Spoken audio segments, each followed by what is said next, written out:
There's no shortage of intriguing storylines heading into Thursday's matchup between the Seahawks and Cowboys, most notably Pete Carroll going up against two of his former offensive and defensive coordinators in Fort Worth. Do the Seahawks maybe regret letting go of one of those coordinators a few years ago? We're going to be discussing and breaking it down on our Tuesday edition of Locked On Seahawks. You are Locked On Seahawks, your daily Seattle Seahawks podcast. Part of the Locked On Podcast Network, your team every day.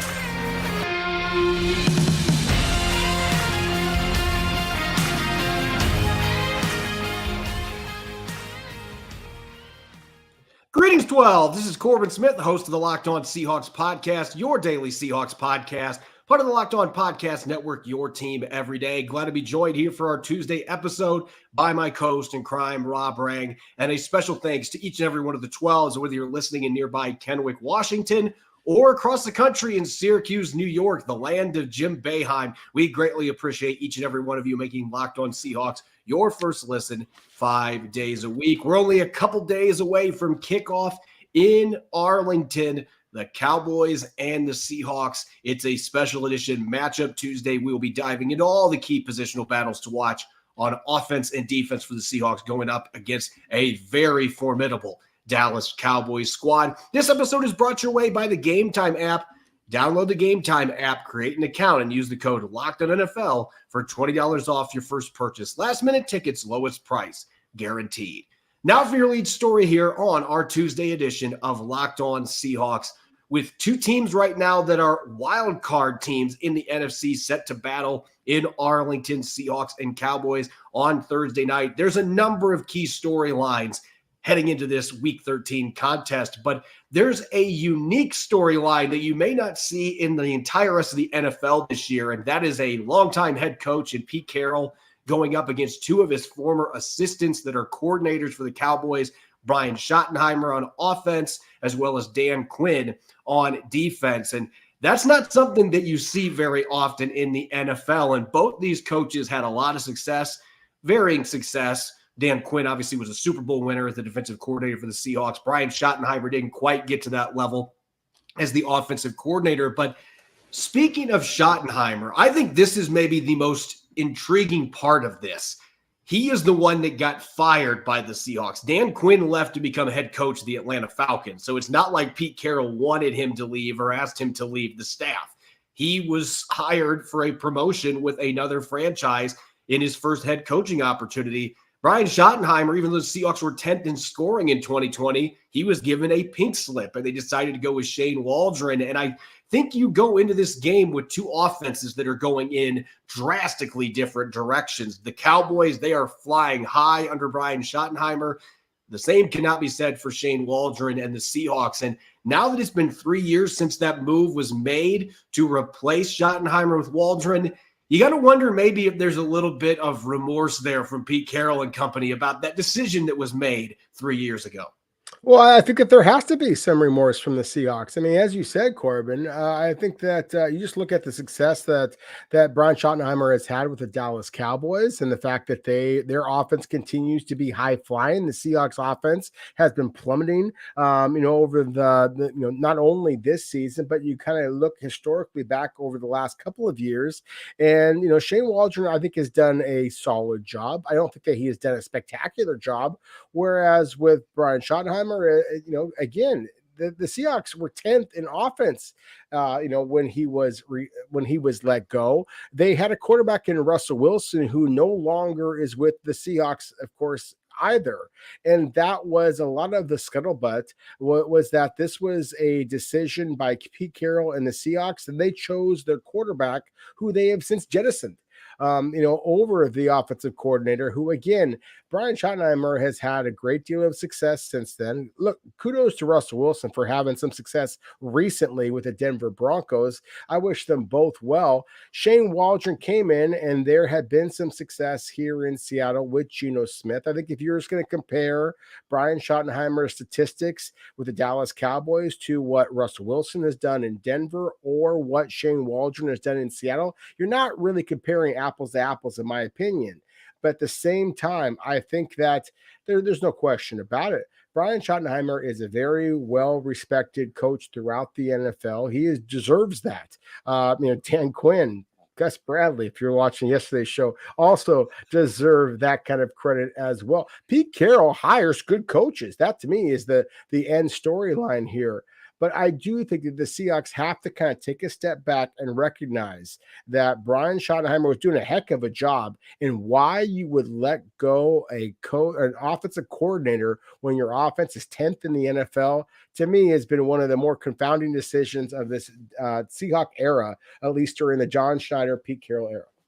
Yeah, as you mentioned, this isn't comparing apples to apples because Russell Wilson was prime Russell Wilson during his 3 years as the quarterback in Brian Schottenheimer's offense. But I think you could make the argument that he became prime Russell Wilson because of Brian Schottenheimer and taking his game to another level. We remember that first part of the 2020 season where he was on a historic tear. A lot of that had to do with what Brian Schottenheimer was dialing up as the play caller and some of the things that he did to help with his fundamentals that took him to another level. And we know he sputtered at the end of the season that year. There were some other factors that impacted that. And maybe Russell Wilson was starting to decline a little bit at that point. But I thought those 3 seasons, to me, Brian Schottenheimer has been the best play caller the Seahawks have had. And that's not taking a shot at Darrell Bevell, who did some good things in Seattle. But you look at the numbers, and across the board, the Seahawks had their best offense in the 3 years that Brian Schottenheimer was the OC. In fact, you compare these two coaches, Shane Waldron and Brian Schottenheimer, there's a lot more red on Shane Waldron's chart. That is not a good thing. That means that your offense ranks between 21 and 32 in the NFL in that category, meaning you're in the bottom third. The Seahawks right now, most meaningful offensive categories, they are either at the very back of the yellow group or they are in the red. And you look at what Brian Schottenheimer did his 3 seasons in Seattle. There were only 2 examples where the Seahawks were in the bottom third in anything on offense. And they were mostly in the green, including being a top 10 scoring offense every single season that Brian Schottenheimer was the offensive coordinator. So again, you can look at these circumstances and there's some differences. Geno Smith versus Russell Wilson, obviously, but you could also make the argument that Shane Waldron's got 3 seasons with prime DK Metcalf, still in his prime Tyler Lockett, and now you've added Jackson Smith and Jigba and the tight ends they've got. I think the Seahawks have more offensive weapons. They've got 2 really good running backs too. And you can make an argument of the offensive line being better than what it was when Brian Schottenheimer was here. But I think at the end of the day that this is a move the Seahawks are going to look back, if they're not already regretting the decision to let go of Brian Schottenheimer. Thursday night has a chance to maybe be the nail in that coffin, because if Brian Schottenheimer's offense for the Cowboys keeps playing the way they have the last 5 or 6 games, Dak Prescott has the highest QBR in the NFL by a wide margin since week 6. He right now is playing like the best quarterback in football. If you've looked at the last 6-7 weeks, he has been dominant. And you got to believe Brian Schottenheimer has been a big part of that, stepping up to the offensive coordinator role, much as he was with Russell Wilson during the 3 years they worked together. No, I 100% agree with you. I cannot refute the statistics that you just put up there. I would mention that in both cases, both in Brian Schottenheimer and in Shane Waldron statistics, there are some damning numbers where the numbers start to go down. Year 1, year 2, year 3, the NFL starts to kind of adapt to what you're trying to do here. And so there are some pretty key statistics there in which, again, there is a decline on both sides of the ball. Like if I was to focus in on Brian Schottenheimer for a moment, the turnover margin, for that to be year 1, it was number 1 in the NFL, and that's a drop to 10 in year 10. In year 3, that to me is a pretty significant factor. Certainly third down percentage, if you look at that, the one red on Brian Schottenheimer's side, again, the fact that continued to go down, I know that was part of the decision making of why Seattle decided to go elsewhere. But at the same time, you look at Shane Waldron's numbers, they're putrid, and that's the thing is you can't argue with the numbers. You can argue about the personnel. And so that is one of the conversations I think that the Seahawks have to have kind of internally, is that where have they screwed up? Is it just who was making the play calls? I would argue that it also was about the fact that Seattle has had this turnover along the offensive line. They've Pete Carroll, has kind of given the Seahawks some credit and just kind of acknowledging the fact that they now have 5, 6, 7, 8 different offensive linemen that they feel very comfortable in rotating in and playing. I think it's a similar argument to when you hear people say, oh, we've got 2 different quarterbacks that we're going to rotate. If you got 2 different quarterbacks, then you don't have a single quarterback. To me, Seattle had a much more stable offensive line. Call it a struggling pass protection offensive line that the Seahawks had during the Brian Schottenheimer era. They could move people in the running game. I don't know there's a single blocker on Seattle's offensive line right now that can move people in the running game. You wait till Thursday night when the Dallas Cowboys show people how to move people at the line of scrimmage. That is one of the hidden advantages that Brian Schottenheimer walked into with the Dallas Cowboys because they have fortified their offensive line with big time, physicality at the line of scrimmage rather than some of the pass blocking finesse blockers that the Seahawks have chosen to surround themselves with over the last couple of years. Certainly can be some good points made on both sides of the coin, but Brian Schottenheimer has had this game circled since the calendar came out, the schedule came out in May. He's going to be looking to show the Seahawks this is what you're missing. Shane Waldron, he is simply play calling for his future right now, and he needs to get things rolling for this offense to play much closer to their potential. They won't have any chance to beat the Cowboys on the road. Up next, it's Matchup Tuesday. We're going to look at the Seahawks offense going up against the Cowboys defense first. Don't go away. You're listening to Locked On Seahawks, which is brought your way by Game Time. If you've ever been in the hunt for sports or concert tickets at the last minute, the process can be anxiety-provoking, especially this time of year around the holidays. Buying tickets to your favorite events shouldn't be stressful. Game Time is the fast and easy way to buy tickets for all the sports, music, comedy, and theater near you. And with killer deals on last-minute tickets and their best price guarantee, you can stop stressing over the tickets and start getting hyped for the fun you're going to have. If you want to see the Seahawks battle the Cowboys on Thursday night at AT&T Stadium with Game Time's awesome flash deals feature and a detailed stadium map, you can find awesome seats right now for under $100, and it's super easy. Forget planning months in advance. Game Time has deals on tickets right up to the day of the event, and Game Time's guarantee means you'll always get the best price. If you find tickets in the same section and row for less, Game Time will credit you 110% of the difference. Snag the tickets without the stress with Game Time. Download the Game Time app, create an account, and use the code LOCKEDONNFL for $20 off your first purchase. Terms apply. You're listening to the Tuesday edition of Locked On Seahawks. This is your host, Corbin Smith. Glad to be joined by my co-host in crime, Rob Rang, and a special thanks to each and every one of the 12s. Thank you for making Locked On Seahawks your first listen 5 days a week. We greatly appreciate it. Don't forget, tomorrow it is our special edition Wednesday Keys to Victory episode. We'll be diving into what the Seahawks need to do to pull off the upset against the Dallas Cowboys at AT&T Stadium, plus picks to click, game predictions, and much more. You won't want to miss it. Let's get to the Matchup Tuesday festivities, and this is a game that certainly has no shortage of intriguing matchups on both sides of the football for the Seahawks. And going into this game, this is one of those feared matchups where Seahawk fans have cringed, Rob, in the past, because you are dealing with an elite pass rusher. In my opinion, the best defensive player in the NFL right now. It's not Aaron Donald anymore. It's Micah Parsons. The guy is an absolute machine. You can move him all over the place. He isn't just an edge rusher. The guy can rush from the A-gap. He can drop back in coverage. He is an absolute freak. And anytime you got to deal with a guy like that, it immediately moves to the offensive line. A Seahawks offensive line that has been much maligned. But if there's a silver lining here, it's looking like there's a very good chance that Abraham Lucas will be back for this game on Thursday night.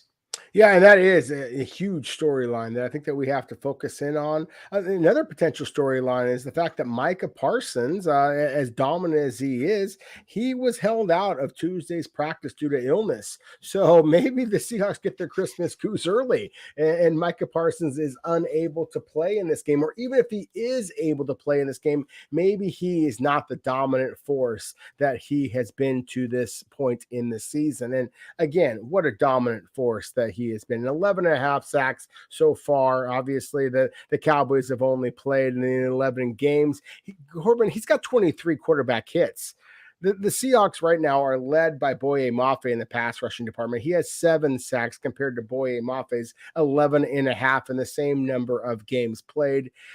He has Boye Mafe has 10 quarterback hits compared to Micah Parsons' 23. I mean, my goodness, there are NFL teams out there, it feels like, that don't have 23 quarterback hits. Now, that's kind of a joke. The Seahawks actually have 70 quarterback hits, but still, the point is that number 11 for the Dallas Cowboys is an absolute game record. To your point in saying that he is the best defensive player in the NFL, kind of taking that role from Aaron Donald. The Seahawks know Aaron Donald, unfortunately, very, very well. They're going to get to know Micah Parsons. If he is fully healthy, then this is the most formidable defensive player that they will face all season long. And so I do think that this is an absolutely critical matchup for the Seahawks. Now, Charles Cross has stepped up and played incredibly well as a pass protector in primetime matchups against players that are similarly gifted as Micah Parsons. Abe Lucas, when he is healthy, I think gives them a good chance of being able to stop Micah Parsons, stop the rest of the Dallas Cowboys pass rush, which is also very, very good. DeMarcus Lawrence is a terrific player. Dorrance Armstrong is also a terrific player. Actually has more sacks and quarterback hits at this point than DeMarcus Lawrence does. And I think DeMarcus Lawrence is one of the kind of most underrated pass rushers in all of the NFL. The Dallas Cowboys are absolutely loaded along the defensive line. If the Seahawks offensive tackles are unable to step up to the challenge, and it's going to be a formidable one, not just because of talent, but because of that crowd noise, then I think that this could be a Seahawk loss, much like the 49ers one, where it's basically over before the end of the first quarter. Yeah, this is a game that I'm looking at from a run game standpoint. Micah Parsons can play the run. I'm not saying that he is a one-dimensional player. He's obviously known for his pass rushing ability, but I have seen teams in the past find a little bit of success when they have been able to run right at him and play physical football. Now, this has not been a Seahawks offensive line that has been able to do that. But if you have Abraham Lucas back in the lineup, one thing that he instantly gives this offensive line that they've been missing is some nastiness. He plays with an edge, and he's physical.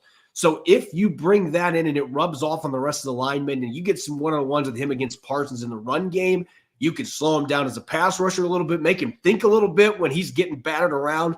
That is, to me, maybe the most important thing that Abraham Lucas brings in this matchup coming back is that physicality. Maybe the Seahawks can have a more consistent run game, and Shane Waldron will stick with it. They need to in this game. You can't drop back 45 times against this Cowboys pass rush and expect positive results. They have got to be able to run the football to slow these guys down, and that may be the secret to being able to keep Geno Smith upright when they do decide to pass the football.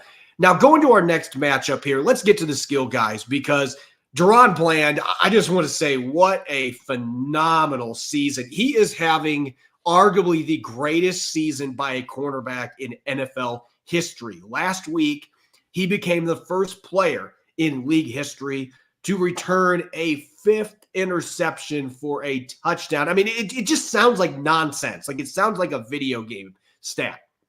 But Deron Bland has been phenomenal. And it's remarkable to think about the fact that the Cowboys lost an all-pro corner to a torn ACL in September. Trayvon Diggs has been out since September, and the Cowboys haven't missed a beat without him because Deron Bland has been so dominant and such a ball hawk and turning these interceptions into offense for the Cowboys. That matchup, him going against DK Metcalf and Tyler Lockett, whoever Deron Bland is going up against, this Cowboys secondary has other talented corners as well. But that is your matchup that you want to be watching. Wherever Deron Bland is at, Geno Smith has to know where he is every single play because he has become that dominant shutdown corner, arguably the most dominant shutdown corner in a single season we have seen, turning those interceptions into touchdowns. Yeah, that's the thing. I was fortunate enough to go to Oxnard, California, and actually see the Dallas Cowboys during their training camp, and it was impressive. Deron Bland is a terrific player. You mentioned Trayvon Diggs, All-Pro, a couple of times so far. They got Stephon Gilmore on the other side there. The Cowboys are loaded at the cornerback position, even with the injury to Trayvon Diggs, and that's why I specifically want to focus in on the Seahawks' most physically gifted wide receiver, not only only on this roster, but you talked about all-time kind of conversation here with DaRon Bland. I'll talk about all-time from a Seahawks perspective. The most physically gifted wide receiver the Seahawks have ever had is not Steve Large. It's not Brian Blades. It's not Tyler Lockett, who just passed by Brian Blades for second most receiving yards in this franchise's history. It's DK Metcalf easily. So if you're going to get paid the way that DK Metcalf is, if you are as physically gifted as DK Metcalf is, this is exactly the type of game in which you have got to be able to kind of step up. And the reality is that DK Metcalf gets moved around a lot, in the way that Seattle uses their wide receivers, but primarily he plays on the left side. Primarily, DaRon Bland plays on the right side. They are going to be matched up against each other. And one of the reasons why DaRon Bland has those 5 interceptions returned for touchdowns, 7 interceptions overall, is because of that pass rush. It forces rival quarterbacks to get the ball out of their hands very quickly. So DK Metcalf has got to be able to do exactly what the critics said that he could not do. Run those double routes, run those combo routes, run the slant and go, and be able to kind of create a big play over the top. If you can do that, you can beat this Cowboys secondary. But if you just try to dink and dunk, DaRon Bland's going to be able to pick one off. He's going to get a 6 touchdown back, 6 pick 6 so far this season.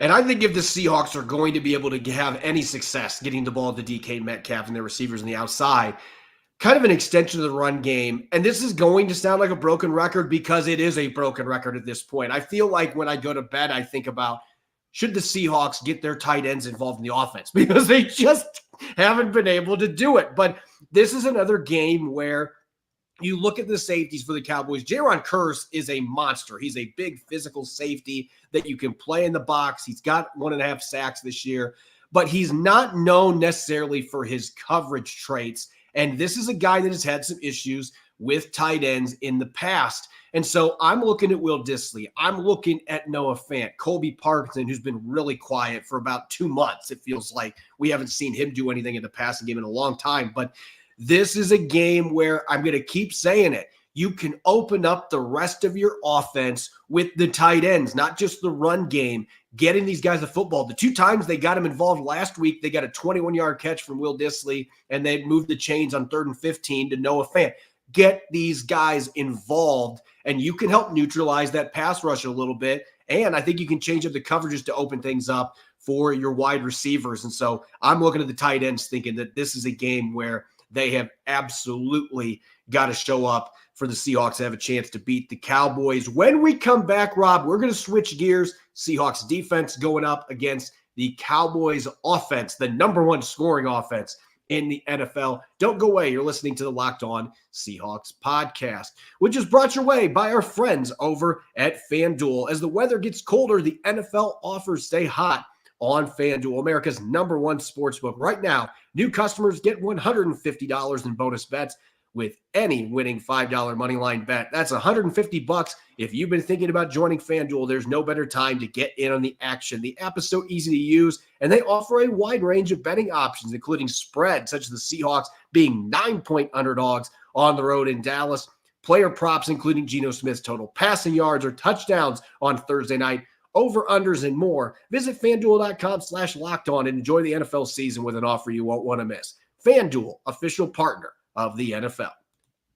You're listening to the Tuesday edition of Locked On Seahawks. This is your host, Corbin Smith. Glad to be joined, as always, by my co-host in crime, Rob Rang. And a special thanks to all the 12s out there. Thank you for making Locked On Seahawks your first listen 5 days a week. We greatly appreciate it. Don't forget, tomorrow, it's our weekly Keys to Victory episode. We'll be diving into what the Seahawks need to do from a game plan perspective on offense and defense to upset the Cowboys on the road in prime time. Picks to click, game predictions, and much more. You don't want to miss it. Continuing our Matchup Tuesday episode here, we just looked at the Seahawks offense against the Cowboys defense. But what Dallas has that has really driven them to this hot start and being in a position to still maybe catch the Eagles in the NFC East, it is that high-flying, number 1 ranked scoring offense with Brian Schottenheimer at the controls. They've got Dak Prescott playing arguably the best football of his career to this point. So going into this game, it's going to be interesting that we are going to divert this way, Rob. But you and I were talking about it before the show. Usually we'd be mentioning defensive line versus offensive line right off the bat with most matchups, especially against a really good offensive line like the Cowboys. And yet you and I are going to be solely focusing on the skill positions, mainly because we expect that's where the Seahawks have a chance to win this game, not in the trenches. Yeah, that's the thing is I just don't think that the Seahawks are very likely to be able to compete with the Dallas Cowboys along the line of scrimmage, both on the offensive and defensive side of the ball. So, let's just jump in with it here. The Seahawks invested number 5 overall selection in Devin Witherspoon to be able to kind of try to eliminate wide receivers who have been statistically dominant as CD Lamb has been to this point. Corbin, he is absolutely dominating the Dallas Cowboys in just about every receiving category that there is. He has 104 targets. He has 78 catches. The next closest is Dallas's tight end, Jake Ferguson, who has 58 targets. Again, CD Lamb had 104, so roughly double. Jake Ferguson has 40 catches. Again, CD Lamb has roughly double that with 78 catches. He leads the team with 6 touchdown receptions as well. He takes the primary number of his snaps out of the slot position. Corbin, I've not been a huge fan of the fact that the Seahawks have historically not moved their most dynamic cornerbacks and move them around to try to travel with wide receivers. I think if you have a cornerback who is that gifted, then let him do that. And I applaud the fact that the Seahawks have done that a little bit with Devin Witherspoon. So this is exactly the type of game in which I think that the Seahawks should try to allow Devin Witherspoon to be able to try to travel with CD Lamb and try to absolutely blanket him. I want to see Dak Prescott beat the Seahawks by attacking Seattle's defensive backs with somebody other than CD Lamb. If they can do it, hey, more power to them, more power to Brian Schottenheimer and Dak Prescott. But I do think that if the Seahawks eliminate number 88, CD Lamb, from the Dallas Cowboys passing attack, easier said than done, obviously. But if they're able to do that, I think this becomes a much more interesting football game. This is a game, if you're wanting to win Defensive Rookie of the Year and you're Devin Witherspoon, this is a way that you can really put a feather in your cap. If you can go out and find a way to, you're not going to shut CD Lamb down, but if you can find a way to neutralize him to an extent, don't give up touchdowns maybe, Jamar Chase type production. He had a really good game against Chase, against the Cincinnati Bengals. If you can come up with numbers like that, and as you said, force Dak Prescott to beat you with his other receivers, and they're not slouches. I mean, Michael Gallup and Brandon Cooks are good football players, but they're not CD Lamb. And if you can force the Cowboys to beat you with secondary options, I think it does improve your chances to win this football game. I think that really what this boils down to, though, if the Seahawks are going to win this game, they have to shut down the run game, at least make it that the run game isn't able to sustain drives for the Dallas Cowboys. And I also worry about the pass catching ability of Tony Pollard. We talked about Christian McCaffrey last week. This is a guy that's very similar in the sense that Pollard has a receiving background. He's extremely athletic. This is a guy who can move around the formation. Right now, he's got almost 700 rushing yards, 233 receiving yards. He's only scored 4 touchdowns, but some of that's because CD Lamb and the receivers are gobbling up those touchdowns. But this guy is a game changer out of the backfield who can do a ton of damage, both as a runner and a receiver. So that is going to put the stress once again on the linebackers. It's a very similar situation to going up against Christian McCaffrey. And McCaffrey actually didn't have a great game as a receiver. I thought the linebackers did a fairly decent job from that perspective.